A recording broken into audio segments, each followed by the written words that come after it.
citizens and not simply be servicing vast amounts of debt.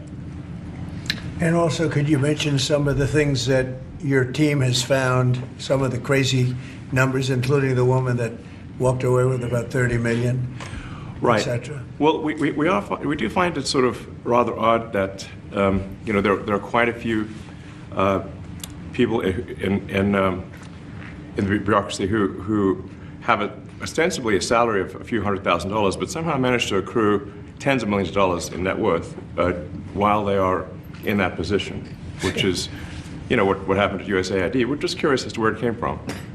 Maybe they're very good at investing, in which case we should take their investment advice, perhaps. But just there seems to be mysteriously they get wealthy. We don't know why. Where does it come from? And I think the reality is that they're getting wealthy at the taxpayer expense. That's the honest truth of it. So, we're looking at, say,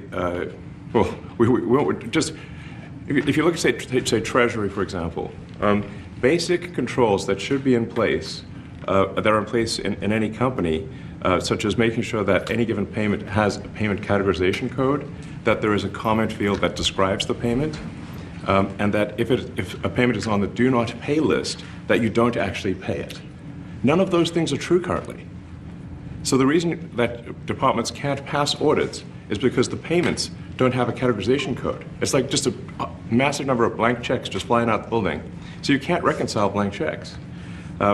You've got comment fields that are also blank, so you don't know why the payment was made. And then we've got this truly absurd, a do not pay list, which can take up to a year for an organization to get on a do not pay list.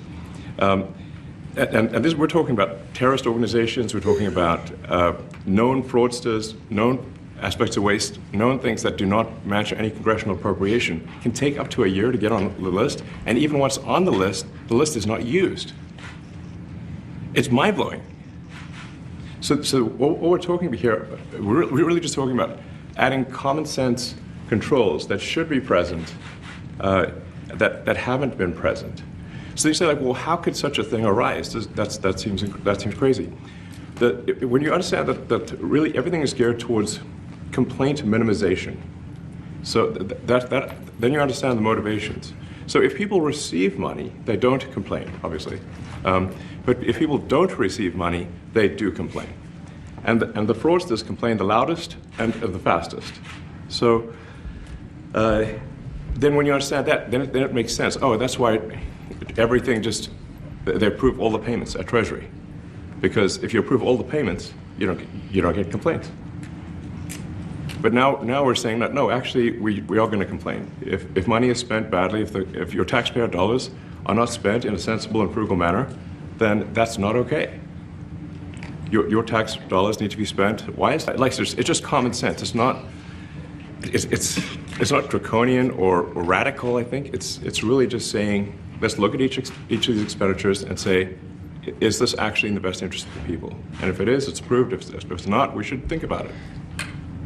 So, there's crazy things like just cursory examination of Social Security, and we've got people in there that are 150 years old. Now, do you know anyone who's 150? I don't. Okay.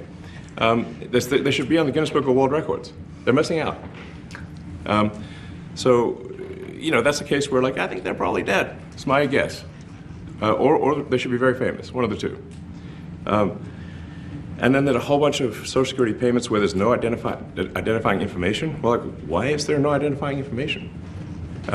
Obviously, we want to make sure that people who deserve to receive Social Security do receive it, and that they receive it quickly and accurately. I'll tell you another crazy thing. So, one of the things is, like, we are trying to sort of right-size the federal bureaucracy, just make sure that this. Obviously, there need to be a lot of people working for the federal government, but not as many as currently. So we're saying, well, okay, well, if people can retire, with full benefits and everything, that would be good. They can retire, get their